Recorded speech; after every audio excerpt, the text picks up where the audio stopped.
नमस्कार दोस्तों, अगर आप राजस्थान पुलिस की तैयारी कर रहे हैं, वीडियो की कर रहे हैं या कर रहे हैं फोर्थ ग्रेड की तैयारी दोस्तों, तो सब में दोस्तों कंप्यूटर है और कंप्यूटर के मैं लेके आया हूँ इंपॉर्टेंट 35 क्वेश्चन। अगर आपको ये क्वेश्चन आते हैं तो कमेंट बॉक्स में बताना, नहीं आते तो देखिए दोस्तों, एक एक क्वेश्चन को मैं बड़े अच्छे से समझाऊंगा दोस्तों आपको। पहला सवाल है हमारा, वीजे केबल में कितने पिन होते हैं? वीजे केबल में कितने पिन होते हैं? ये जो रखी है ना सामने आपके, ये वीजे केबल है दोस्तों। अब ये क्या काम आती है? ये आपके मॉनिटर को, किसको दोस्तों?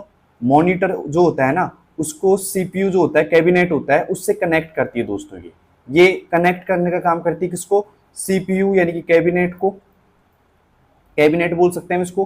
कैबिनेट को कनेक्ट करती है किससे? मॉनिटर से। किससे करती है दोस्तों?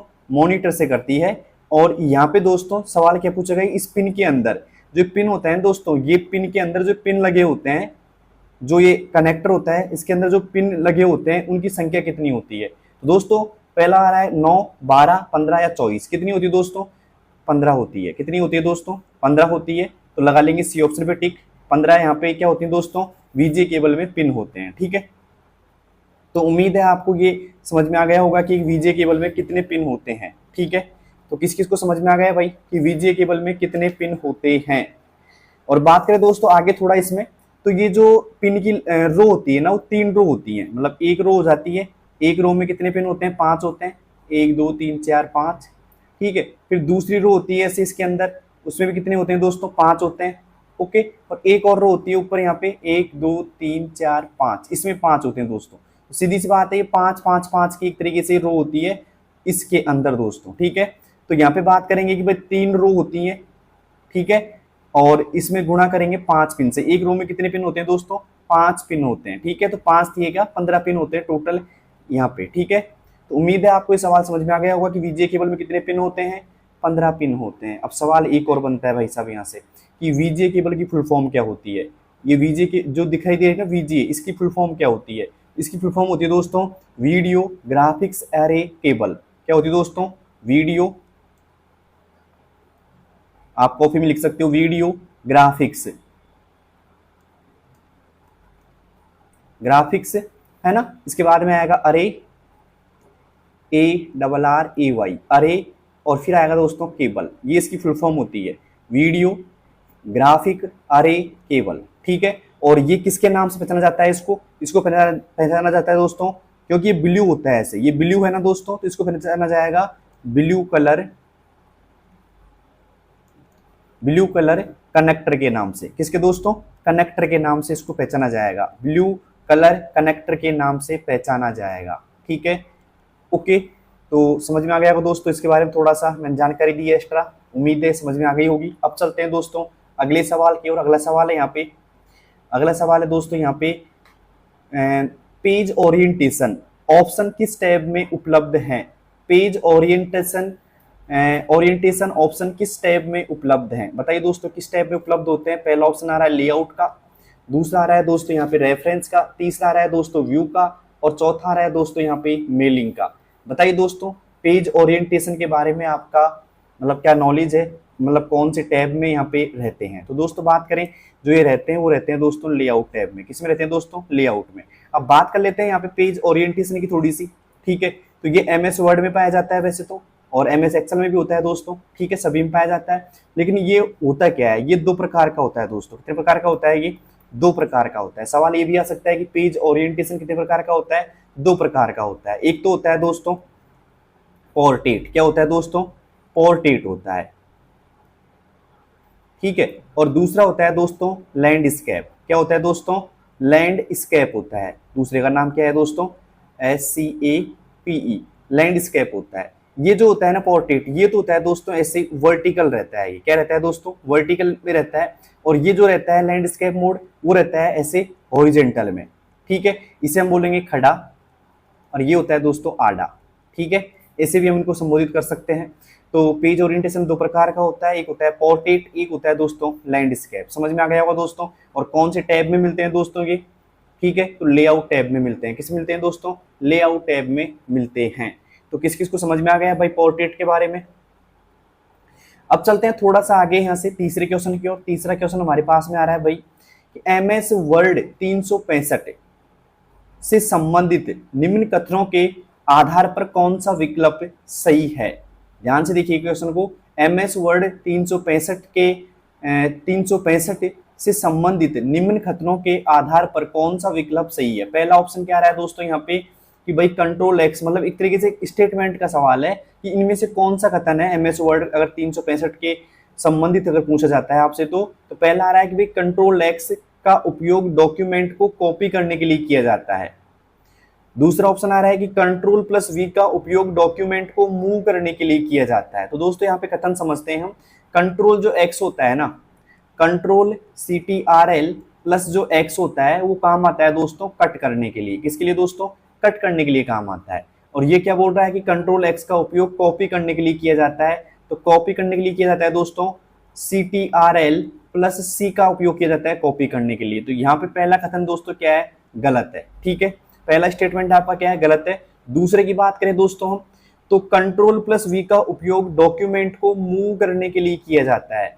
दोस्तों कंट्रोल प्लस जो वी होता है ना, CTRL प्लस वी, उसका काम होता है दोस्तों पेस्ट करना। क्या होता है दोस्तों? पेस्ट करना होता है। और जो मूव करने का काम करता है ना, वो करता है दोस्तों कट करता है। कौन करता है दोस्तों? कट। और उसकी शॉर्टकट की क्या होती है? कट की CTRL प्लस एक्स होती है दोस्तों। तो उम्मीद है मतलब समझ में आ गया होगा आपको। तो ये कथन भी क्या है दोस्तों? गलत है। दोनों स्टेटमेंट यहाँ पे क्या है दोस्तों? गलत है। तो यहाँ पे आएगा न तो एक और न ही दो, मतलब दोनों ही क्या है यहाँ पे? गलत है दोस्तों। न तो एक सही है और न ही दूसरा सही है। ठीक है, तो यहाँ पे और तो सारे गलत है वैसे कथन, लेकिन सही कौन सा होगा? A option is right. मैंने आपको समझा दिया अच्छे से। किस किस को समझ में आ गया भाई ये क्वेश्चन? ऐसा क्वेश्चन बन सकता है, एक यहाँ पे आएगा 100% आपके ऐसा क्वेश्चन। ठीक है, अब चलते हैं दोस्तों अगले सवाल की ओर। ठीक है, अगला सवाल क्या है हमारा? देखिए दोस्तों चौथा सवाल। चौथा है दोस्तों यहाँ पे हॉट स्पॉट। हॉट स्पॉट के लिए किस कनेक्टिविटी की आवश्यकता है? हॉट स्पॉट के लिए किस कनेक्टिविटी की आवश्यकता है? आपने मतलब एक तरीके से हॉटस्पॉट ऑन करवाया होगा, लेकिन उसके साथ में क्या ऑन होता है दोस्तों? वाईफाई करवाते हो आप, ब्लूटूथ करवाते हो, इंफ्रारेड करवाते हो, या उपरोक्त सभी करवाते हो। अगर मान लो आपको इंटरनेट चलाना है दोस्तों तो हॉटस्पॉट ऑन करवाना पड़ेगा। उसके साथ में वाईफाई होती है इसकी कनेक्टिविटी। किससे होती है दोस्तों? वाईफाई से होती है। किससे होती है दोस्तों? वाईफाई से होती है। तो A option is right, wifi. अब वाईफाई के बारे में बात करें हम तो वाईफाई की फुल फॉर्म क्या होती है भाई? जल्दी कमेंट बॉक्स में बताना, वाईफाई की फुल फॉर्म क्या होती है? मुझे कमेंट बॉक्स में जरूर बताइए दोस्तों। अभी आप वाईफाई की क्या बताना है आपको? वाईफाई की फुल फॉर्म आपको बतानी है दोस्तों। कौन कौन जानता है वाईफाई की फुल फॉर्म? तो इसकी वाईफाई फुल फॉर्म होती है दोस्तों वायरलेस, वायरलेस फिडेलिटी।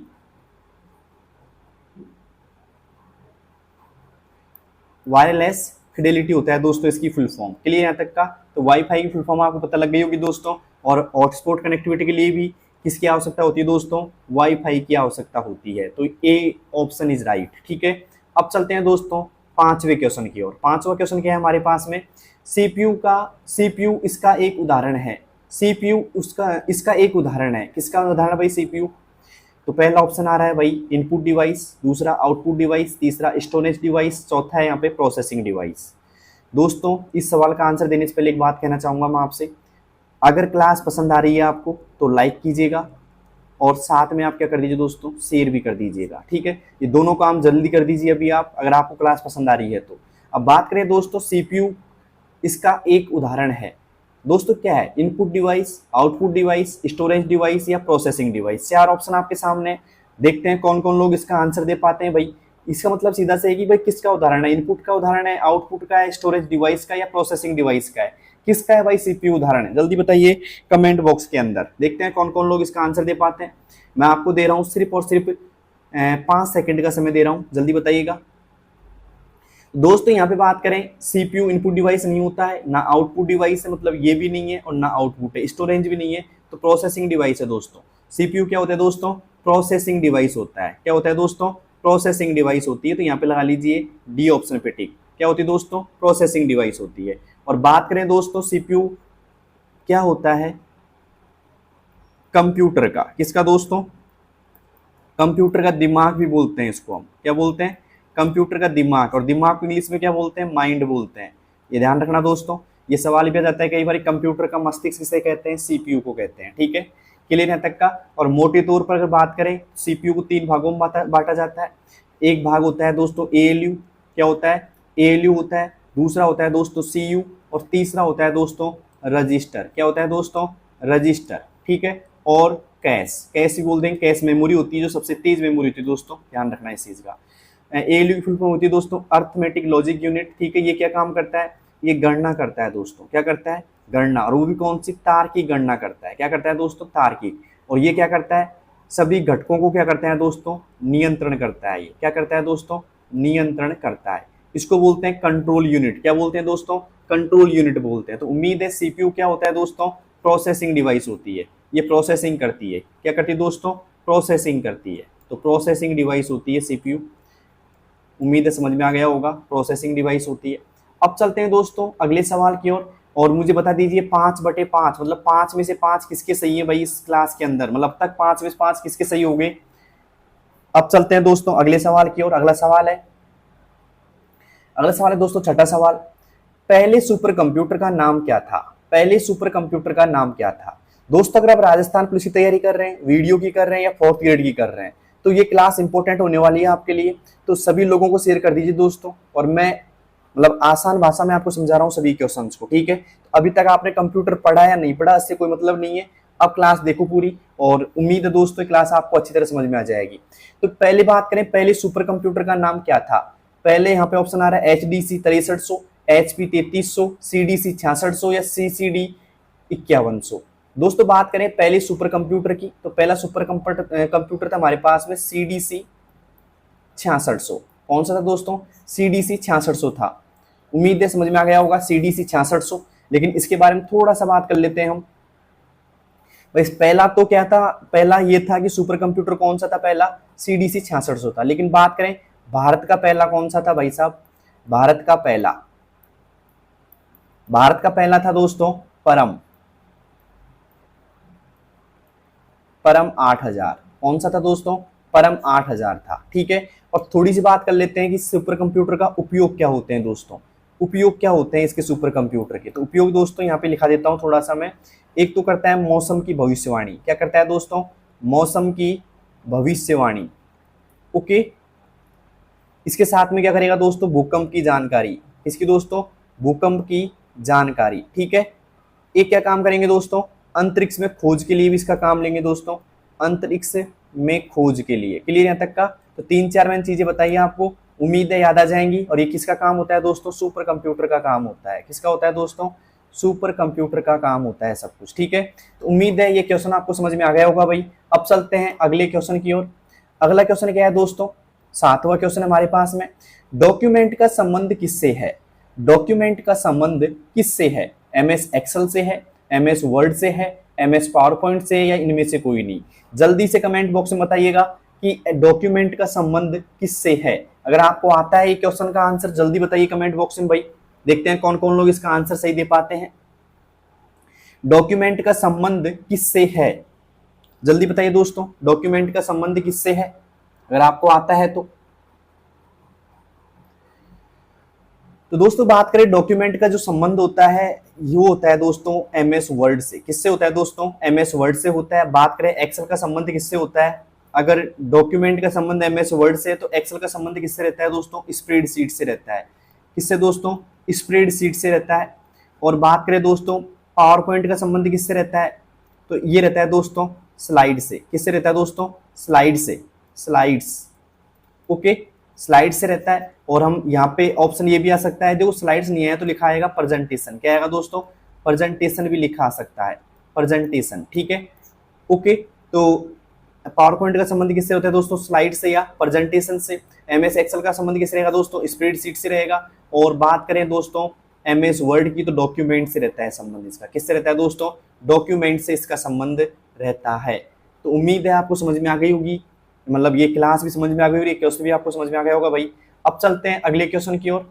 अगला क्वेश्चन है हमारे पास में 8वां क्वेश्चन दोस्तों एक्सेल से आ चुका है कि प्रॉपर जो फंक्शन होता है ना, अगर प्रॉपर फंक्शन लगा करके हम उस फंक्शन के अंदर लिखते हैं एक्सेल फॉर्मूला, तो उसका आउटपुट क्या निकलेगा, यही पूछ रहा है ये आपसे कि प्रॉपर का जो फंक्शन होता है उसके अंदर अगर हमने एक्सेल फॉर्मूला लिखा तो उसका परिणाम क्या होगा, ठीक है। तो एक्सेल फॉर्मूला जो यहाँ पे 4 ऑप्शन आपको नजर आ रहे हैं, अगर आपको पता है तो आप दे सकते हो इसका आंसर। दोस्तों देखिए प्रॉपर का जो फॉर्मूला काम करता है ना, प्रॉपर क्या काम करता है, मैं थोड़ा लिखा देता हूँ उसके बारे में। PROPER प्रॉपर क्या काम करता है, यह शब्द का पहला लेटर कैपिटल करता है। ठीक है, जैसे मान लीजिए मैंने यहाँ पे लिखा RAM राम, और मैंने लिखा यहाँ पे राम, और फिर मैंने लिख दिया यहाँ पे जैसे कि SCHOOL स्कूल। तो ये क्या काम करेगा, देखो शब्द का पहला लेटर कौन सा हो गया, ये हो गया, और इस शब्द का पहला लेटर ये हो गया, दोनों को क्या कर देगा, ये कैपिटल कर देगा, जैसे कि RAM और यहाँ कर देगा SCHOOL स्कूल। मतलब शब्द का पहला लेटर क्या करता है भाई, ये कैपिटल करता है। तो यहाँ पे देखो दो शब्द हो गए, एक तो हो गया एक्सेल, एक हो गया फॉर्मूला। दो शब्द हो गए ना, पहला एक्सेल हो गया, दूसरा क्या हो गया, फॉर्मूला। तो यहाँ पे एक्सेल के ई को क्या कर देगा, ये बड़ा कर देगा, और यहाँ पे फॉर्मूला के ऐप को क्या कर देगा, ये बड़ा ऐप कर देगा दोस्तों। तो इसका जो आउटपुट निकल के आएगा वो आएगा EXCEL, फिर आएगा दोस्तों FORMULA, ये निकल के आएगा इसका आउटपुट। तो देखिए दोस्तों, खाएं इसका आउटपुट, ये भी नहीं है, एक्सेल में ई बड़ा आ गया और यहाँ पे फॉर्मूला में एफ बड़ा आ गया। तो यहाँ पे बी ऑप्शन इज राइट। समझ में आ गया होगा दोस्तों प्रॉपर का जो फॉर्मूला था। ठीक है, अब मैं बात करता हूँ प्रॉपर के साथ साथ में एक फॉर्मूला आता है लोअर का। किसका आता है दोस्तों, LOWER लोअर का। ये क्या काम करता है, सभी को छोटा करता है, छोटा मतलब स्मॉल लेटर में करता है। एक आता है दोस्तों यहाँ पे अपर का, इसका आता है दोस्तों अपर का। तो ये क्या करता है, सभी को कैपिटल में करता है, मतलब बड़ा करता है, सभी को कैपिटल कर देगा ये। ठीक है, क्या करेगा दोस्तों, कैपिटल कर देगा। थोड़ा सा मैं समझा देता हूँ इसके बारे में और थोड़ा सा। मान लीजिए आपके पास में एक नाम लिखा, मैंने क्या लिखा, एक नाम लिखा, मैंने नाम लिखा यहाँ पे राज, है ना, गोज टू, मैंने लिखा राज गोज टू। ठीक है, इतना ही लिखा मैंने। अब इसको अगर मैं लगाता हूँ, इसके अंदर मैं लगाता हूँ किसका फॉर्मूला, प्रॉपर का। किसका दोस्तों, प्रॉपर का फॉर्मूला लगाता हूँ। तो प्रॉपर का लगाऊंगा तो क्या आउटपुट में आएगा दोस्तों, यहाँ पे ये आउटपुट देगा, राज तो बड़ा ही रखे कैपिटल, यहाँ पे GOES करेगा और यहाँ पे TO2 करेगा, क्योंकि यहाँ पे तीन शब्द हो गए, 1 2 और 3 शब्द हो गए। ठीक है, अगर मैं यहाँ पे लगाता हूँ दोस्तों किसका फॉर्मूला, लोअर का लगाता हूँ। लोअर क्या काम करता है, सभी को स्मॉल में कर देता है। तो ये करेगा RAJ राज, छोटा कर दिया ना आर को, GOES गोज, और यहाँ पे कर देगा 2। ये किसका करेगा दोस्तों, लोअर का फॉर्मूला काम करेगा। और तीसरा दोस्तों मैं बात करूं अपर का लगाऊंगा, इसी में आप समझते रहो मेरी बात को, मैं क्या कहना चाह रहा हूं। अपर का लगाऊंगा तो क्या करेगा दोस्तों, RAJ राज, फिर यहाँ पे आएगा GOES गोज, और फिर यहाँ पे आ जाएगा TO2, मतलब सभी को क्या कर देगा भाई साहब, कैपिटल कर देगा। क्या कर देगा, ये कैपिटल कर देगा सभी को। ठीक है, और ये क्या करेगा दोस्तों, सभी को क्या कर देगा, स्मॉल में कर देगा। किस में करेगा दोस्तों, स्मॉल में कर देता है। और ये क्या करेगा दोस्तों, वर्ड का पहला लेटर कैपिटल। ध्यान रखना, ये सवाल मतलब एक तरीके से ये है कि ये आ सकते हैं ऐसे फॉर्मूला आपके एग्जाम के अंदर। तो उम्मीद है आपको तीनों फॉर्मूला समझ में आ गए होंगे। और यहाँ पे हम बात कर रहे थे किसकी भाई साहब, यहाँ पे बात कर रहे थे हम प्रॉपर के फॉर्मूले की। तो उम्मीद है ये फॉर्मूला आपको अच्छी तरह समझ में आ गया होगा, और नहीं है तो कमेंट बॉक्स में बताना, अगली क्लास के अंदर और अच्छे समझा दूंगा मैं आपको इसको। ठीक है, अब चलते हैं दोस्तों नवे सवाल की ओर। नवा सवाल क्या है हमारे सामने, विंडोज में स्टार्ट बटन का उपयोग किस लिए किया जाता है। आपने ऐसी विंडोज देखी होगी, जैसे मान लो ये मॉनिटर है, और इस मॉनिटर के अंदर दोस्तों यहाँ पे देखो टास्क बार होता है, यहाँ पे जो एक ऐसा बटन पाया जाता है इस जगह पे। ठीक है, यहाँ पे आइकन्स होते हैं डेस्कटॉप पे, तो ठीक है, लेकिन यहाँ पे जो टास्क बार है ना, ये आपका क्या है दोस्तों, मॉनिटर है। और ये मॉनिटर के अंदर यहाँ पे एक होता है स्टार्ट बटन। क्या होता है दोस्तों, स्टार्ट बटन होता है। ठीक है, तो ये बटन क्या काम करता है भाई, ये पूछ रहा है सवाल आपसे। ये स्टार्ट बटन से आप क्या क्या कर सकते हो, देखो पहला काम कर सकते हैं कि एप्लीकेशन लॉन्च करना, डिवाइस सेटिंग, सिस्टम को बंद करना, या उपरोक्त सभी। देखो एप्लीकेशन लॉन्च कर सकते हैं यहाँ से हम, तो ये सही है। दूसरा डिवाइस सेटिंग भी कर सकते हैं, मतलब कंप्यूटर में कोई सेटिंग वगैरह खराब होगी तो यहाँ से जाके कर सकते हैं। और सिस्टम को मैं शट डाउन भी कर सकता हूँ यहाँ से, मतलब सिस्टम को बंद भी कर सकता हूँ दोस्तों। ठीक है, तीनों काम कर सकते हैं भाई साहब इसमें। तो इसमें आएगा उपरोक्त सभी। क्या आएगा दोस्तों, उपरोक्त सभी, डी ऑप्शन इज राइट। तो उम्मीद है आपको समझ में आ गया होगा कि विंडोज में स्टार्ट बटन क्या काम करता है, एप्लीकेशन को लॉन्च करता है, सही है। यहाँ पे डिवाइस सेटिंग को बदलता है, या डिवाइस सेटिंग करता है, या सिस्टम को बंद करता है, तीनों काम करेगा दोस्तों यहाँ पे स्टार्ट बटन। ओके, उम्मीद है क्वेश्चन समझ में आ गया होगा। अब चलते हैं दोस्तों अगले सवाल की ओर। अगला सवाल है हमारे पास में 10वां सवाल। देखिए, फाइंड एंड रिप्लेस टूल किस लिए उपयोग होता है। फाइंड एंड रिप्लेस टूल किस लिए उपयोग होता है। पहला ऑप्शन गलत शब्द हटाने के लिए, किसी शब्द को ढूंढने और किसी अन्य शब्द को बदलने के लिए, प्रिंटिंग के लिए, या डॉक्यूमेंट को सेव करना। दोस्तों यहाँ पे बात करें कि जो फाइंड एंड रिप्लेस काम करता है ना, वो करता है दोस्तों किसी शब्द को ढूंढने यानी फाइंड करने के लिए और किसी अन्य शब्द को बदलने यानी कि रिप्लेस करने के लिए। ढूंढना मतलब क्या होता है दोस्तों, फाइंड करना होता है, और बदलना क्या होता है दोस्तों, रिप्लेस करना होता है। क्या होता है दोस्तों, रिप्लेस करना होता है। ठीक है, तो फाइंड एंड रिप्लेस का काम करेगा, बी ऑप्शन इज राइट।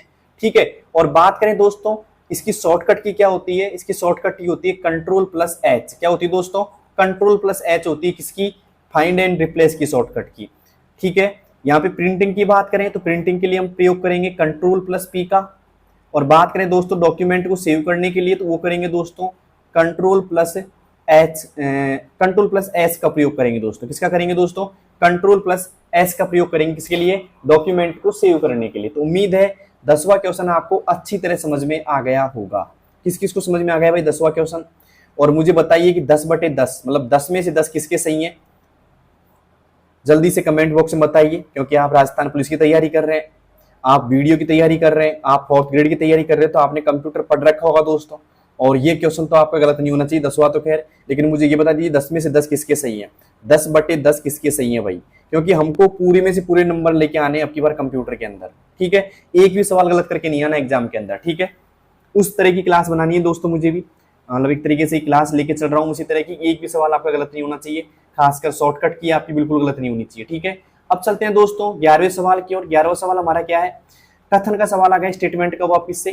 कथन ये है कि दोस्तों यूपीआई ऐप्स बैंक खातों के बीच तत्काल धन, ये धन है दोस्तों, घन नहीं है धन है, क्या है दोस्तों, ध और न है, धन है, ये धन हस्तांतरण की अनुमति देता है। सीधी सी बात है कि यूपीआई के द्वारा आप पेमेंट कर सकते हो क्या, मतलब एक तरीके से पैसा ट्रांसफर कर सकते हो क्या। और दूसरा क्या है कि गूगल जो मैप होता है ना, उसका उपयोग फोटो संशोधित यानी कि एडिट करने के लिए किया जाता है।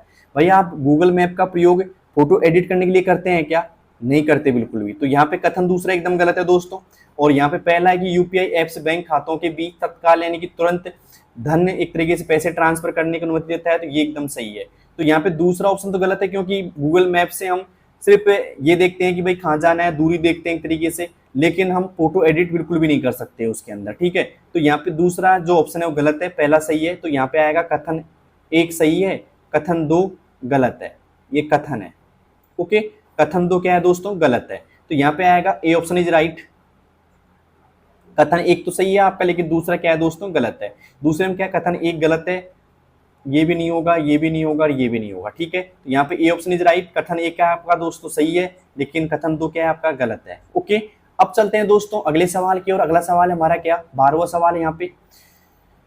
12वां सवाल है, जब एमएस ऑफिस 2016 में एक नया टेक्स्ट डॉक्यूमेंट बनाया जाता है तो डॉक्यूमेंट का डिफॉल्ट टेक्स्ट साइज होता है। सीधी सी बात है, जब आप एमएस वर्ड में जाते हो और एक डॉक्यूमेंट 2016 में आप बनाना चाहते हो, तो उसका जो फॉन्ट साइज है ना, मतलब अक्षरों का साइज कितना होता है, तो उसका साइज कितना रहता है डिफॉल्ट भाई साहब, 11 पॉइंट रहता है, 14 पॉइंट रहता है, 12 पॉइंट रहता है या 10 पॉइंट रहता है, ये पूछ रहा है आपसे सवाल आप। ठीक है, तो दोस्तों एमएस ऑफिस के अंदर 2016 के अंदर जब डिफॉल्ट एक तरीके से नया डॉक्यूमेंट तैयार किया जाता है, तो उसके अंदर जो टेक्स्ट साइज होता है ना, वो होता है दोस्तों 11 पॉइंट होता है। कितना होता है दोस्तों, 11 पीटी बोलते हैं, 11 पॉइंट बोल देते हैं। तो उम्मीद है सवाल समझ में आ गया होगा, और A option is right, 11 PT. अब बात करें भाई अधिकतम कितना होता है, ये फॉन्ट साइज की बात करें तो देखो, फॉन्ट साइज की बात कर लेता हूँ, यहाँ से कई बार सवाल बन जाता है। तो फॉन्ट साइज की बात करें तो कम से कम कितनी होती है, कम से कम 1 होती है दोस्तों। अधिकतम कितनी होती है, अधिकतम की बात करें तो 1638 होती है। कितनी होती है दोस्तों, 1638 होती है। कितनी होती है, 1638। मैं दोबारा लिख देता हूँ, थोड़ा समझ में नहीं आ रहा होगा आपको, 1638 होती है। लेकिन बात करें दोस्तों फॉन्ट में, एक फॉन्ट ऑप्शन आता है ऐसे, जैसे इस फॉन्ट ऑप्शन पे क्लिक करते हैं ना फॉन्ट साइज पे, तो ऐसा ऑप्शन खुल के आता है। ठीक है, और यहाँ पे दोस्तों 8 लिखा आता है, और यहाँ पे और संख्याएं लिखी आती है, लास्ट में आता है दोस्तों 72।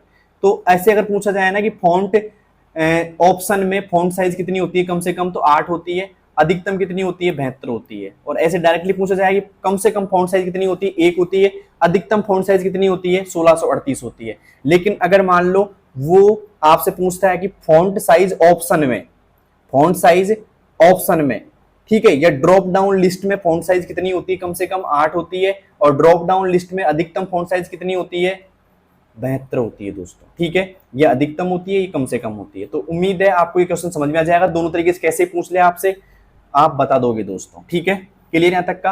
अब चलते हैं दोस्तों अगले सवाल की ओर। अगला सवाल क्या है दोस्तों, यहाँ पे 13वां सवाल है हमारे पास में। MS एक्सेल 2010 में फॉर्मूला विशिष्ट सेल संख्याओं के योग का प्राथमिक कार्य है। ठीक है, तो यहाँ पे अगर 2010 की बात कर लें, चाहे 2016 की कर लें, चाहे 2019 की कर लें, चाहे 365 की कर लें, सभी में दोस्तों ये समान आएगा सवाल तो, कि सेल की संख्याओं का योग, मतलब अगर जोड़ना है आपको, किसी सेल की संख्याओं को जोड़ना है आपस में, तो उसके लिए कौन सा फॉर्मूला यहाँ पे प्राथमिक कार्य है। तो यहाँ पे दोस्तों काउंट का फॉर्मूला क्या काम करता है, गिनती करता है दोस्तों, मतलब गणना करता है एक तरीके से ये। और गणना किसकी करता है, ये वैल्यू की गणना करता है। ठीक है, इसके बाद में इफ क्या काम करता है दोस्तों, शर्तों पर लागू होता है। किस पर, शर्तों पर लागू होता है दोस्तों, समझ में आ गया होगा। और सम की बात करें दोस्तों, तो ये जोड़ता है, जोड़ता को हम बोल देंगे टोटल निकालता है, या बात करें दोस्तों योग निकालता है। तो ये सब काम करता है दोस्तों किसका फॉर्मूला, सम का। तो यहाँ पे क्या पूछ रहा है कि आपको योग के प्राथमिक कार्य कौन करेगा दोस्तों, सम करेगा। तो यहाँ पे सी ऑप्शन इज राइट, सम। और बात करें दोस्तों एवरेज की, तो ये निकालता है दोस्तों औसत। क्या निकालता है भाई, औसत निकालता है। संख्याओं का क्या निकालता है दोस्तों, औसत निकालता है। तो उम्मीद है आपको यहाँ पे सारे ऑप्शन समझ में आ गए होंगे। ठीक है, क्लियर यहाँ तक का। और 13वां सवाल भी आपको समझ में आ गया होगा दोस्तों। तो एक लाइक तो बनता है भाई साहब, और अगर शेयर नहीं की वीडियो तो भी शेयर कर दीजिएगा, क्योंकि अगली क्लास बहुत जल्दी लेके आने वाला हूं मैं। तो एक तरीके से मुझे लगना चाहिए कि हाँ क्लास बनानी चाहिए मुझे अगली। ठीक है, अब चलते हैं दोस्तों अगले सवाल की ओर। अगला सवाल है हमारे पास में 14वां सवाल। डिफॉल्ट एक्सेल में डिफॉल्ट फाइल एक्सटेंशन क्या होता है। ओके, एक्सेल में डिफॉल्ट फाइल एक्सटेंशन क्या होता है। ठीक है, तो यहाँ पे जो एक्सटेंशन होता है ना, उसको हम बोल सकते हैं कि किसी भी फाइल को जानने का तरीका होता है। एक तरीके से जानने का या पहचानने का तरीका होता है एक्सटेंशन। ठीक है, इसके द्वारा हम फाइल को पहचान सकते हैं कि भाई किसकी है ये। ठीक है, अब बात करें भाई कि एक्सेल का क्या होता है डिफॉल्ट, तो यहाँ पे DOCX लिखा रहा है, XLSS या फिर PPTX या XLSM लिखा रहा है। तो बात करें दोस्तों एक्सेल की, तो एक्सेल का होता है भाई साहब, B option is right. Excel का जो होता है ना, उसको बोलते हैं हम XLSX। ठीक है, तो ये एक्सेल का होगा। बात करें दोस्तों DOCX, अगर किसी फाइल के बाद में DOCX लिखा रहा है, क्या लिखा रहा है दोस्तों, DOCX, तो वो फाइल हो जाएगी दोस्तों MS वर्ड की। किसकी होती है दोस्तों, MS वर्ड की होती है। अगर किसी फाइल के बाद में लिखा रखा है PPTX, क्या लिखा रहा है दोस्तों, PPTX लिखा रहा है, तो वो किसकी है दोस्तों, पावर पॉइंट की है। पावर POINT पॉइंट की है। क्लियर यहाँ तक का, क्लियर है दोस्तों आपको ये सवाल। तो एक मैं पूछ रहा हूं, मान लीजिए आपके सामने एक फाइल रखी हुई है ram.docx,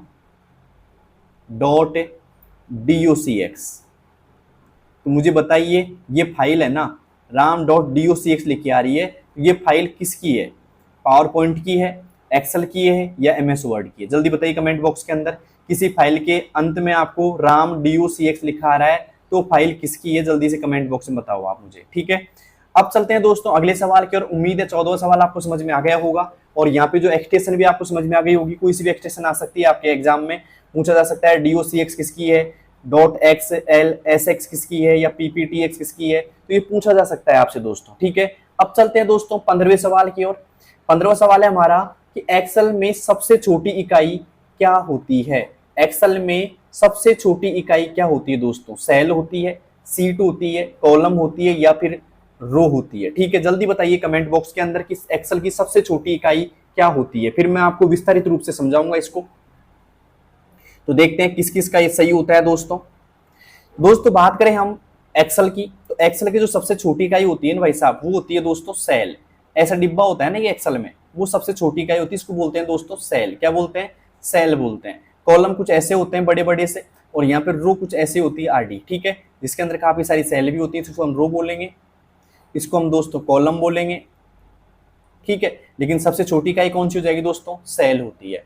अब बात करें सेल बनती कैसे, सवाल ये भी आ सकता है कि रो और कॉलम, के इंटरफेस से, के इंटरफेस से क्या बनता है, क्या बनता है। तो भाई साहब क्या बनता है, रो और कॉलम के इंटरफेस से क्या बनता है दोस्तों, सेल बनती है। क्या बनती है, सेल बनती है रो और कॉलम के इंटरफेस से। तो उम्मीद है क्वेश्चन समझ में आ गया होगा। और बात करें दोस्तों एमएस एक्सेल 2016 में जो कॉलम होते हैं वो होते हैं 16,384 भाई साहब, लेकिन बात करें रो की तो वो होती है 10,48,576 होती हैं। उम्मीद है ये समझ में आ गया होगा, क्लियर यहाँ तक का। अब चलते हैं दोस्तों अगले सवाल की ओर। अगला सवाल हमारे पास में 16वां यहाँ पे, फाइंड एंड रिप्लेस के लिए कौन सी शॉर्टकट की होती है। अगर आप क्लास ध्यान से देख रहे हो मेरी, तो मैं ये रिप्लेस की और फाइंड एंड रिप्लेस की शॉर्टकट की है ना बता के आया था जस्ट अभी थोड़ी देर पहले। तो बताइए दोस्तों फाइंड एंड रिप्लेस की शॉर्टकट की क्या होती है, कंट्रोल प्लस आर होती है, कंट्रोल प्लस एफ होती है, या कंट्रोल प्लस एच होती है, या कंट्रोल प्लस जी होती है। जल्दी से बताइए दोस्तों क्या होती है फाइंड एंड रिप्लेस की शॉर्टकट की। दोस्तों बात करें फाइंड एंड रिप्लेस की शॉर्टकट की होती है कंट्रोल प्लस एच होती है। क्या होती है दोस्तों, कंट्रोल प्लस एच। यहाँ पे सी ऑप्शन इज राइट, ठीक है। अगर बात करें एमएस वर्ड की, एमएस वर्ड के अंदर कंट्रोल आर क्या काम करता है दोस्तों, वो करता है राइट अलाइन का। किसका करता है दोस्तों, राइट अलाइन का करता है, ठीक है। बात करें कंट्रोल एफ की, वो करता है दोस्तों फाइंड करने का काम। किसका करता है दोस्तों, फाइंड करने का काम करता है। कौन कौन करता है भाई साहब, एक तरीके से कंट्रोल एफ करता है। तो उम्मीद है ये क्वेश्चन आपको समझ में आ गया होगा दोस्तों। अब चलते हैं 17वें क्वेश्चन की ओर। किसकी ओर दोस्तों, 17वें क्वेश्चन की ओर चलते हैं। राजस्थान सरकार द्वारा लॉन्च किया गया क्लाउड बेस्ड स्टोरेज समाधान कौन सा है। राजस्थान सरकार द्वारा लॉन्च किया गया क्लाउड बेस्ड स्टोरेज समाधान कौन सा है। राज ई वोल्ट है, ई ज्ञान है, आरपीएससी है, या राज ई साइन है। जल्दी बताइए दोस्तों क्या होगा इसका सही जवाब। तो दोस्तों राजस्थान सरकार द्वारा जो लॉन्च किया गया क्लाउड बेस्ड स्टोरेज था ना, वो था दोस्तों राज ई वोल्ट। क्या था दोस्तों, राज ई वोल्ट था। ये option is right, Raj E volt, ठीक है। राज ई वोल्ट को एक नाम से और जाना जाता है दोस्तों, इसको बोलते हैं हम, ध्यान रखना सवाल ये भी आ सकता है कि डिजिटल, कौन सा दोस्तों, डिजिटल दस्तावेज, दस्तावेज प्रबंधक, दस्तावेज प्रबंधक किसे कहते हैं दोस्तों, वो भी किसे कहते हैं हम, राज ई वोल्ट को कहते हैं, ठीक है। उम्मीद है समझ में आया होगा। और बात करें दोस्तों राज ई ज्ञान क्या होता है भाई साहब, राज ई ज्ञान, देखो राज ई ज्ञान का मतलब होता है ये जो सरकार ने चलाई ना स्कीम, ये इसलिए चलाई है कि छात्रों को, किसको दोस्तों, छात्रों को हर विषय की, या छात्रों के लिए, या छात्रों को हर विषय की हर विषय की पाठ्य सामग्री उपलब्ध कराना, मतलब डिजिटल उपलब्ध कराना या उपलब्ध कराना जो भी है, ठीक है। तो एक तरीके से छात्रों के लिए उपयोग, मतलब एक तरीके से मतलब ये चलाई गई स्कीम है कि भाई आप है ना छात्रों के लिए हर विषय की पाठ्य सामग्री आप डिजिटल उपलब्ध करा सकते हैं इसके द्वारा, ठीक है। तो उम्मीद है ये क्वेश्चन भी आपको समझ में आ गया होगा भाई साहब। अब चलते हैं 18वें क्वेश्चन की ओर।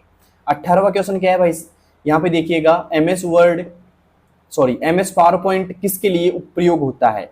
एमएस पावर पॉइंट किसके लिए प्रयोग होता है, पत्र लिखने के लिए, स्प्रेडशीट बनाने के लिए, प्रेजेंटेशन बनाने के लिए, या फिर डाटाबेस बनाने के लिए।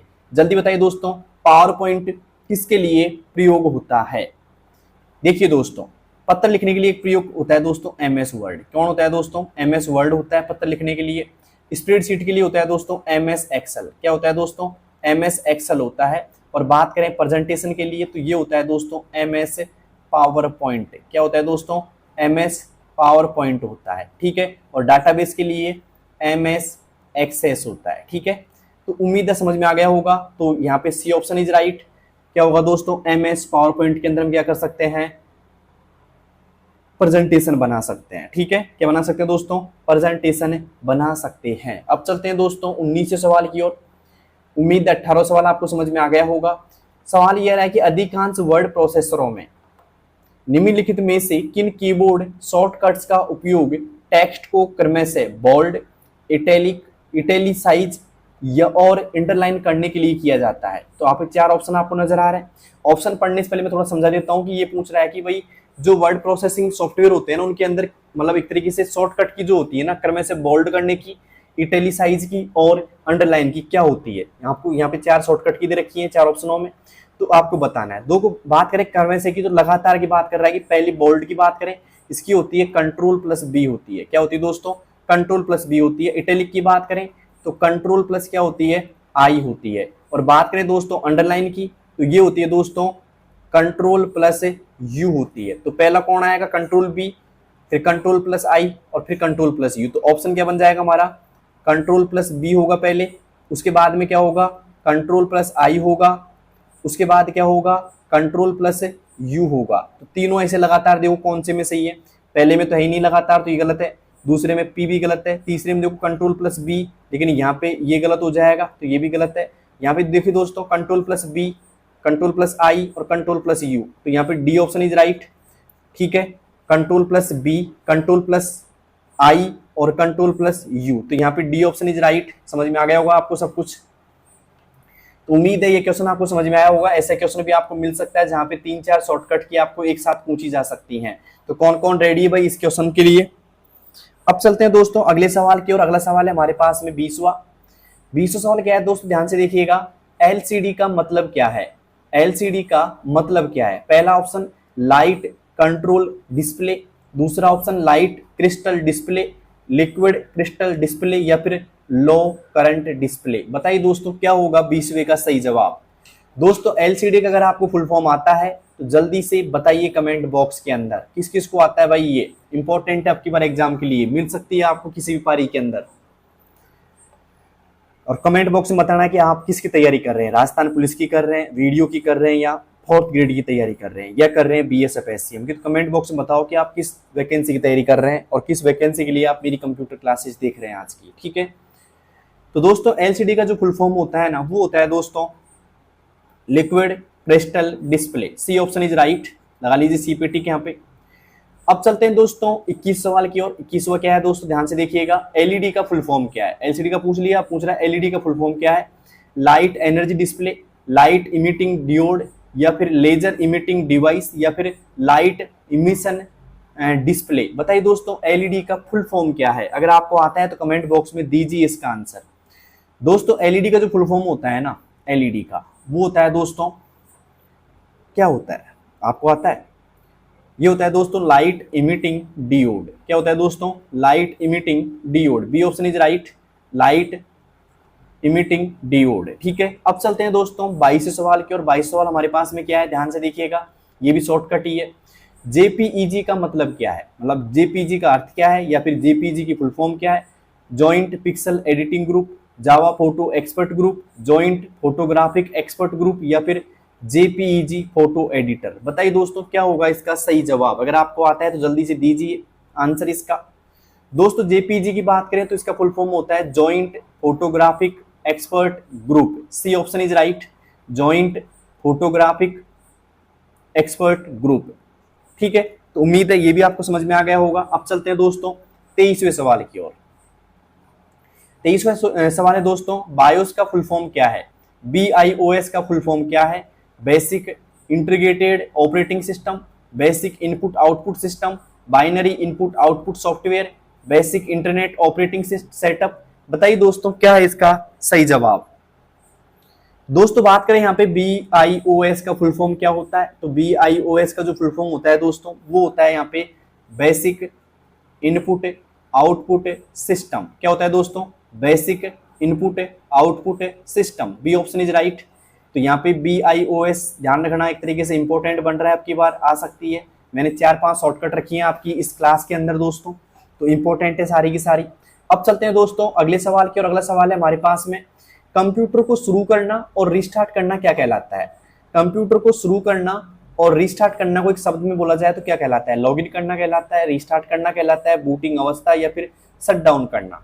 दोस्तों बात करें हम शुरू करना और रिस्टार्ट करने को बोलते हैं बूटिंग करना। क्या बोलते हैं दोस्तों? बूटिंग करना बोलते हैं। तो यहाँ पे सही जवाब होगा दोस्तों बूटिंग अवस्था। क्या होगा दोस्तों? बूटिंग अवस्था। C option is right, booting अवस्था। ठीक है, अब चलते हैं दोस्तों अगले सवाल की और। अगला सवाल है हमारे पास में 25वां सवाल है दोस्तों, कंप्यूटर में लॉगिन करने के बाद जो स्क्रीन दिखाई देती है उसे क्या कहते हैं? कंप्यूटर में जो लॉगिन करने के बाद स्क्रीन दिखाई देती है ना, उसे क्या कहते हैं? वॉलपेपर कहते हैं, डेस्कटॉप कहते हैं, विंडो कहते हैं या फाइल मैनेजर कहते हैं।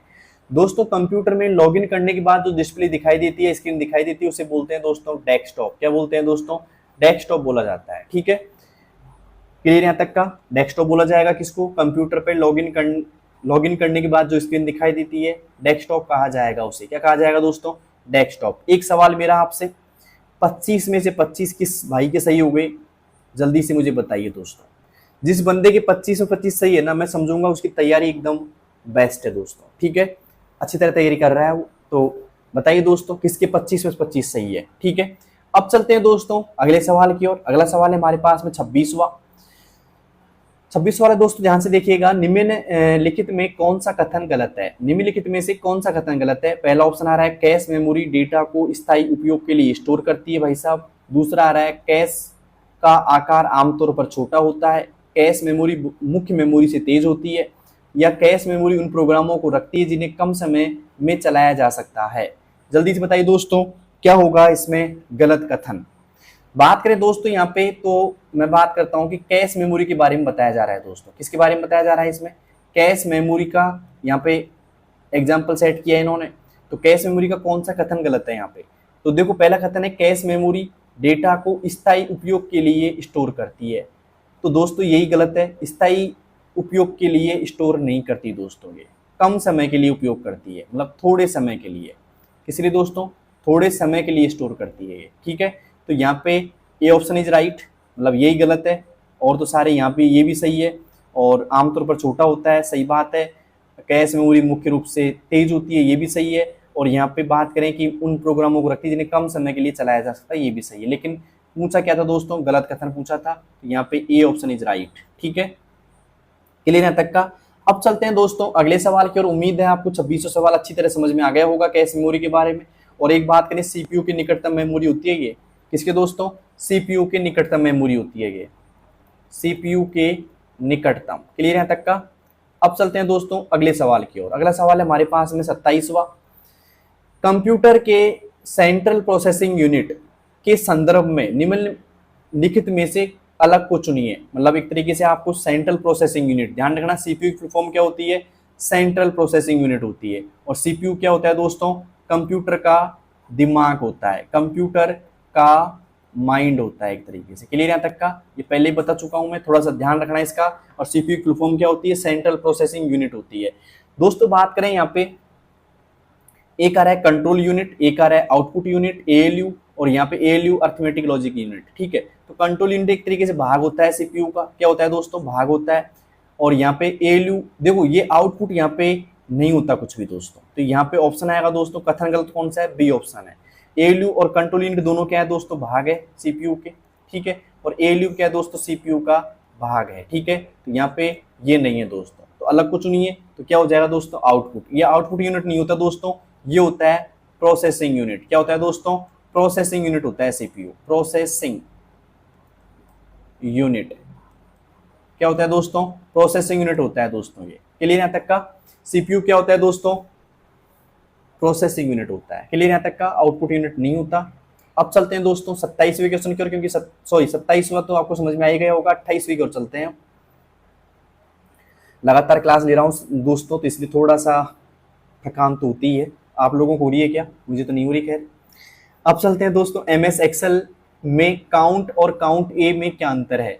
एमएस एक्सेल में दो फंक्शन की बात की जा रही है यहाँ पे, काउंट और काउंट ए की। तो क्या अंतर है दोनों में?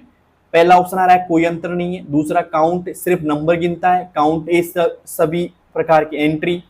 काउंट ए सिर्फ टेक्स्ट गिनता है, या काउंट सिर्फ एक कॉलम में काम करता है। तो दोस्तों बात करें हम, तो काउंट का जो काम करता है ना, ये तो क्या करता है? वैल्यू गिनता है। क्या करता है दोस्तों? वैल्यू गिनता है। ओके, और काउंट ये क्या काम करता है? सभी भरी हुई सेलों को गिनता है, भरी हुई सेल को गिनता है।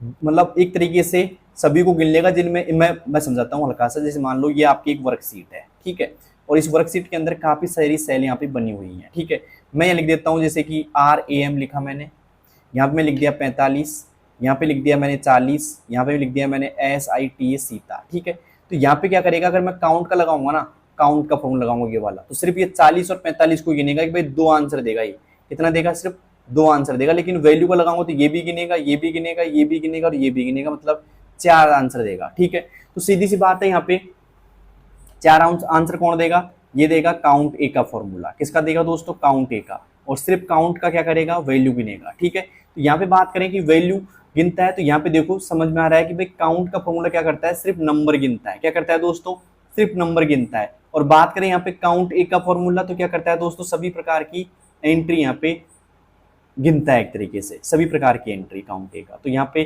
B option is right. उम्मीद है समझ में आ गया होगा, बी ऑप्शन इज राइट। यहाँ पे कोई अंतर नहीं, गलत बात है। काउंट ए सिर्फ नंबर गिनता है, गलत बात है। लेकिन काउंट ए सिर्फ कॉलम में काम करता है, ये भी गलत बात है। सही ऑप्शन क्या होगा दोस्तों, बी ऑप्शन इज राइट। ठीक है, तो उम्मीद है आपको समझ में आ गया होगा। ओके, अब चलते हैं दोस्तों अगले सवाल की। और अगला सवाल है हमारे पास में 29वां। पैन कार्ड आवेदन के लिए कौन सा फॉर्म प्रयोग किया जाता है। पैन कार्ड आवेदन के लिए कौन सा फॉर्म प्रयोग किया जाता है। सवाल का आंसर देने से पहले एक बात कहूंगा मैं आपसे, अभी तक अगर आपने चैनल को शेयर नहीं किया भाई तो शेयर कर दीजिएगा, और सब्सक्राइब किया या नहीं किया जल्दी से बताइए कमेंट बॉक्स के अंदर। ठीक है, क्लास कैसी लगी आप कमेंट बॉक्स में जरूर बताइएगा मुझे। ठीक है, क्योंकि मुझे तभी पता लगेगा कि क्लास कैसी लग रही है। ठीक है, और ये एक मेरा छोटा सा प्रयास है आपको कंप्यूटर सिखाने का। ठीक है, तो पैन कार्ड आवेदन के लिए कौन सा फॉर्म प्रयोग किया जाता है, फॉर्म 60, फॉर्म 16, फॉर्म 49A या फॉर्म 112। जल्दी बताइए दोस्तों क्या होगा इसका सही जवाब, अगर आपको आता है तो। दोस्तों बात करें पैन कार्ड आवेदन के लिए, तो पैन कार्ड आवेदन के लिए जो प्रयोग किया जाता है वो किया जाता है FORM फॉर्म 49A। कौन सा दोस्तों, फॉर्म 49A काम में लिया जाता है, तो C option is right, form 49A। अब बात कर लेते हैं थोड़ा सा पैन कार्ड के बारे में।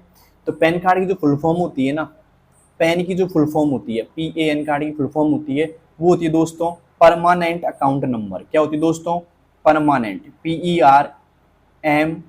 PERMANENT, permanent, ACCOUNT, account, NUMBER number. ये इसकी क्या होती है दोस्तों, फुल फॉर्म होती है। क्लियर यहाँ तक का। अब बात करें पैन कार्ड में कितने अंक के कोड होते हैं दोस्तों, 10 अंक के कोड होते हैं दोस्तों। कितने अंकों के दोस्तों, 10 अंक के कोड होते हैं, मतलब कितनी पहचान संख्या होती है, 10 अंकों की होती है। ठीक है, तो यहाँ पे समझ में आ गया होगा आपको। ठीक है, अब चलते हैं दोस्तों अगले सवाल की ओर। लेकिन अगले सवाल से पहले मुझे एक सवाल छोटा सा पूछ रहा हूं मैं आपसे, आधार कार्ड में कितने अंक होते हैं। आधार कार्ड में कितने अंक होते हैं, कम मतलब एक तरीके से कमेंट बॉक्स में बताओ कितने अंक होते हैं आधार कार्ड में। ठीक है, होते हैं। ओके, जल्दी से आप कमेंट बॉक्स में बताना आधार कार्ड में कितने अंक होते हैं। पैन कार्ड में 10 होते हैं। ठीक है, जन आधार में कितने होते हैं दोस्तों, जन आधार में कितने होते हैं, जन आधार की बात करें हम तो जन आधार में कितने होते हैं दोस्तों, 10 ही होते हैं। ठीक है, लेकिन अब मुझे बताइए आधार कार्ड में कितने होते हैं। क्लियर यहाँ तक का। अब दोस्तों चलते हैं हम अगले सवाल के। अगला सवाल है हमारे पास में 30वां दोस्तों, एक्सेल में कंट्रोल डी का प्रयोग किस लिए होता है। सेल डिलीट करने के लिए, फिल डाउन यानी कि ऊपर की सेल की वैल्यू भरने के लिए, कॉलम डिलीट करने के लिए, या डेट डालने के लिए। बताइए दोस्तों एक्सेल में कंट्रोल डी का जो प्रयोग होता है वो किस लिए होता है, अगर आपको आता है जल्दी बताइएगा। तो दोस्तों एक्सेल में जो कंट्रोल डी का जो प्रयोग होता है ना, वो होता है दोस्तों फिल डाउन करने के लिए, यानी कि ऊपर की सेल की वैल्यू नीचे भरने के लिए। B option is right. हम बात करें दोस्तों कंट्रोल डी का MS वर्ड में क्या काम आता है। MS वर्ड में काम लेते हैं दोस्तों फॉन्ट डायलॉग बॉक्स ओपन करने के लिए। किसका दोस्तों, कंट्रोल डी का। किसका दोस्तों, कंट्रोल डी का प्रयोग किस लिए होता है MS वर्ड में, फॉन्ट डायलॉग बॉक्स ओपन करने के लिए। और बात करें दोस्तों पावर पॉइंट में, पावर पॉइंट में क्या काम आता है दोस्तों, ये आता है दोस्तों डुप्लीकेट। कौन सी दोस्तों, डुप्लीकेट स्लाइड के लिए। कंट्रोल डी क्या काम करता है, डुप्लीकेट स्लाइड के लिए। ओके, कंट्रोल प्लस डी, और यहां भी क्या दोस्तों कंट्रोल प्लस डी काम आती है ये। ठीक है, तो कंट्रोल प्लस डी तीनों जगह अलग अलग काम आती है। एक्सेल में क्या काम आती है, फिल डाउन के लिए। MS वर्ड में क्या काम आती है, फॉन्ट डायलॉग बॉक्स ओपन करने के लिए। और पावर पॉइंट में क्या आती है दोस्तों, MS पावर पॉइंट में क्या काम आती है, डुप्लीकेट स्लाइड के लिए काम आती है दोस्तों। मतलब डुप्लीकेट स्लाइड बनाती है कौन, कंट्रोल डी बनाती है। तो उम्मीद है कंट्रोल डी का तीनों जगह से सवाल आता है तो आप आराम से कर दोगे, कोई दिक्कत नहीं है दोस्तों। तो 30 सवाल हो चुके हैं। 30 में से 30 किसके सही है भाई, जल्दी से कमेंट बॉक्स में बताओ। 30/30 किसका रिजल्ट निकल के आ रहा है अभी, और 30 में से अगर कितने सही हैं आपके वो भी कमेंट बॉक्स में बताओ भाई। 30 में से 30 सही नहीं है तो कितने सही है 30 में से, वो कमेंट बॉक्स में आप बताओगे मुझे। अब चलते हैं दोस्तों अगले सवाल की, और अगला सवाल हमारे पास में क्या है, सीडी को फाइल में कॉपी करने की प्रक्रिया या प्रोसेस को इस प्रकार से जाना जाता है। सीडी को फाइल में कॉपी करने की प्रक्रिया को इस प्रकार से जाना जाता है, भंडारण, प्रतिलिपि, बर्निंग या पेस्टिंग। बताइए दोस्तों, अगर कोई सीडी होती है आपके पास में, उसको आप सीडी को पेस्ट करना चाहते हो या फाइल में कॉपी करना चाहते हो, मतलब कंप्यूटर में कॉपी करना चाहते हो, सीधी सी बात है, तो उस प्रक्रिया को क्या कहेंगे, इस प्रोसेस को क्या कहेंगे दोस्तों, मुझे बताइए इस प्रोसेस को क्या कहेंगे। ठीक है, तो इस प्रोसेस को कहा जाता है दोस्तों बर्निंग। क्या कहा जाता है दोस्तों, बर्निंग कहा जाता है इस प्रोसेस को। क्या कहा जाता है दोस्तों, बर्निंग कहा जाता है। ठीक है, तो उम्मीद है समझ में आ गया बर्निंग। तो यहाँ पे option is C is right, burning. क्या होगा दोस्तों, बर्निंग होगा। सीडी को फाइल में कॉपी करने की प्रक्रिया इस प्रकार से जाना जाता है, किस प्रकार से दोस्तों, बर्निंग के नाम से जाना जाता है। किसके नाम से दोस्तों, बर्निंग के नाम से जाना जाता है। उम्मीद है कि तो 31 सवाल आपको समझ में आ गया होगा दोस्तों अच्छे से। अब चलते हैं दोस्तों 32वें सवाल की ओर। 32वां क्या है, ध्यान से देखिएगा, फाइल और फोल्डर में मुख्य अंतर क्या है। फाइल और फोल्डर में मुख्य अंतर क्या है। फोल्डर डेटा स्टोर करता है, फाइल में फोल्डर स्टोर होती है। फाइल में डेटा और फोल्डर में फाइलें होती हैं। फाइल में डेटा और फोल्डर में फाइलें होती हैं, या कोई अंतर नहीं होता। जल्दी से आप कमेंट बॉक्स में बता सकते हो, अगर आपको आता है तो आंसर इसका आना चाहिए भाई, इसका आंसर आपको। ठीक है, क्योंकि आप वीडियो राजस्थान पुलिस और फोर्थ ग्रेड की तैयारी कर रहे हैं कंप्यूटर की, तो ये छोटे छोटे सवाल आपको आने चाहिए दोस्तों। अब आप बोलोगे अगर हमको सवाल आते तो आपकी क्लास क्यों देखते भाई, तो ये रिवीजन क्लास है और अच्छी तरह समझा रहा हूँ, तो मुझे मेरी क्लास देखनी चाहिए आपको अच्छे से। तो फाइल और फोल्डर का जो मुख्य अंतर होता है ना, वो ये होता है कि फाइल में तो क्या होता है दोस्तों, डेटा होता है, और फोल्डर में क्या होती है दोस्तों, फोल्डर में क्या होती है दोस्तों, ध्यान से देखिएगा, फोल्डर में फाइलें होती हैं। ठीक है, तो फाइल में क्या होता है, डेटा होता है, और फोल्डर में क्या होती है दोस्तों, फाइलें होती हैं। तो C option is right, file में डेटा होता है और फोल्डर में फाइलें होती हैं। फाइल में डेटा होता है और फोल्डर में फाइलें होती हैं, तो सी ऑप्शन इज राइट। अब चलते हैं दोस्तों अगले सवाल की ओर। अगला सवाल हमारे पास में क्या है, ध्यान से देखिए ना एक तरीके से। 33वां सवाल हमारे पास में, निम्न में से किस की मदद से आप कर्सर के दाएं यानी कि राइट साइड और के अक्षरों को डिलीट कर सकते हैं। निम्नलिखित में से किस की मदद से आप कर्सर के दाएं साइड के अक्षरों को डिलीट कर सकते हैं। मैं यहाँ पे कुछ अक्षर आपको लिख के दे रहा हूँ, जैसे मैंने लिखा है यहाँ पे ए, बी, सी, डी, ई और एफ। ABCD नहीं लिख रहा है, लेकिन मैं आपको समझा रहा हूँ। और मान लीजिए कि यहाँ पे बीचों बीच आपके क्या है दोस्तों, कर्सर है। ये कर्सर मान लेते हैं, क्या मान लेते हैं इसको, कर्सर मान लेते हैं। अब एक कर्सर के कौन सा साइड हो गया, ये तो ये साइड कौन सा हो गया कर्सर का, ये साइड तो हो गया दोस्तों राइट साइड। कौन सा हो गया दोस्तों, RIGST राइट साइड। और ये कौन साइड हो गया दोस्तों कर्सर के, ये हो गया लेफ्ट साइड। कौन सा हो गया दोस्तों, लेफ्ट साइड हो गया। सवाल क्या रहा है कि कर्सर के दाएं मतलब राइट साइड, मतलब इस ओर के जो अक्षरों को मिटाना है ना, तो आप कौन सी की प्रयोग करेंगे, मतलब कर्सर के इस वाले इस ओर, ओके, इस ओर के अक्षरों को मिटाने के लिए, जैसे DEF को मिटाने के लिए क्या उपयोग करेंगे, एंड का उपयोग करेंगे, बैक स्पेस का करेंगे, डिलीट का करेंगे, या होम का करेंगे। जल्दी से बताइए कमेंट बॉक्स के अंदर अगर आपको आता है तो। दोस्तों कर्सर के दाएं मतलब राइट साइड के अक्षरों को मिटाने के लिए जो प्रयोग करेंगे ना, वो करेंगे दोस्तों डिलीट का। किसका करेंगे दोस्तों, डिलीट का प्रयोग करेंगे। किसका करेंगे, डिलीट का, डिलीट की, ओके। लेकिन अगर बात करें इधर की साइड की, मतलब लेफ्ट साइड के अक्षरों को मिटाने के लिए बैक स्पेस काम आता है। क्या काम आता है दोस्तों, बैक स्पेस काम आता है कर्सर के लेफ्ट साइड मिटाने का। किसका दोस्तों, लेफ्ट साइड अगर मिटाना है आपको तो क्या काम आएगा दोस्तों, बैक स्पेस काम आता है। तो मुझे बताइए एंड की और होम की क्या काम आती है। तो मैं थोड़ा सा लिख देता हूँ एंड की और होम की के बारे में। जैसे मान लीजिए आपको यहाँ पे मैं लिखता हूँ एक लाइन, मैंने लिखा यहाँ पे एक लाइन लिखी, मैंने मान लो ए लिखा, बी लिखा, सी, डी और ई और एफ लिख दिया, मतलब एक ही लाइन के अंदर पूरा का पूरा मैटर। कर्सर आपका यहाँ रखा हुआ है लास्ट में, इस कर्सर को शुरुआत में लेके आना है। यहाँ पे मैं थोड़ा सा और अच्छे से बता देता हूँ, इस कर्सर को यहाँ से उठा करके यहाँ पे लेके आना शुरुआत में, ठीक है। ये कर्सर एंड में, ये क्या है दोस्तों, कर्सर है आपका। कर्सर अगर अंत में से, ये अंत है आपका, ये शुरुआत है, ये क्या है दोस्तों, शुरुआत है, ठीक है। तो कर्सर को यहाँ से उठा करके यहाँ लेके आना है इस जगह पे, तो उसके लिए हम प्रयोग करेंगे दोस्तों होम की। किसकी करेंगे दोस्तों? होम की। होम की का जो मतलब होता है दोस्तों, होम की का मैं लिखा देता हूं, थोड़ा सा कार्य कर्सर को लाइन के शुरुआत में लाती है। किसमें लाती है दोस्तों? शुरुआत में लाने हेतु। ओके। और एंड की बात करें तो एंड की क्या काम करती है? कर्सर को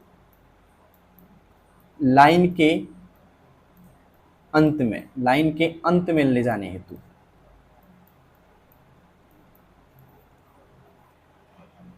क्लियर यहां तक का? होम की क्या काम करेगी दोस्तों?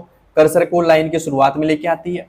एंड की क्या काम करेगी दोस्तों? कर्सर को लाइन के एंड में लेके जाती है। तो उम्मीद है ये समझ में आ गया होगा आपको अच्छे से। अब चलते हैं दोस्तों अगले सवाल की, और इसको उतार लेना आराम से कि पीडीएफ आपको कहाँ मिलेगी दोस्तों। इसकी पीडीएफ मैं प्रोवाइड करा दूंगा आपको टेलीग्राम पे। हाँ दोस्तों, टेलीग्राम पे कराऊंगा दोस्तों। किस पे कराऊंगा दोस्तों? टेलीग्राम पे मैं कराऊंगा। ध्यान रखना, दौसा कंप्यूटर वाला। क्या दोस्तों? दौसा COMPUTER कंप्यूटर वाला। ठीक है, क्लियर यहाँ तक का? तो ये आपको मिल जाएंगे वहां पे। ठीक है, आप आराम से इनको डाउनलोड कर सकते हैं सभी को, अगर आपको अच्छे से और पढ़ना है तो। ठीक है, अब चलते हैं दोस्तों अगले सवाल की। अगला सवाल है हमारे पास में 34वां। एक्सेल में फंक्शन सम 10, 20, 30 का परिणाम यानी कि आउटपुट क्या होगा? 10 होगा, 20 होगा, 30 होगा या 60 होगा? पहले बात कर लेते हैं दोस्तों सम की। तो सम जो काम करता है वो निकालता है दोस्तों टोटल निकालता है। क्या निकालता है दोस्तों? टोटल, या बात करें योग निकालता है। तो मतलब सीधी सी बात है, ये करेगा 10 + 20 + 30। तो दोस्तों 10 + 20 30 क्या हो गया दोस्तों? 60 हो जाता है। क्या हो जाता है दोस्तों? 60 हो जाता है इसमें। तो सम यहाँ पे बात करें, सम क्या काम करेगा दोस्तों? 60 लेके आएगा, मतलब जोड़ देगा। तो एक सवाल मैं पूछ रहा हूं आपसे, अगर मान लो सवाल ये होता है सम ब्रैकेट चालू, मैं लिख देता हूं 20, 50 और 10, क्या आउटपुट होगा इसका? इसका आउटपुट क्या होगा दोस्तों? 20, 50, 10। सम का फॉर्मूला काम कर रहा है। 20, 50, 10 का आउटपुट क्या होगा?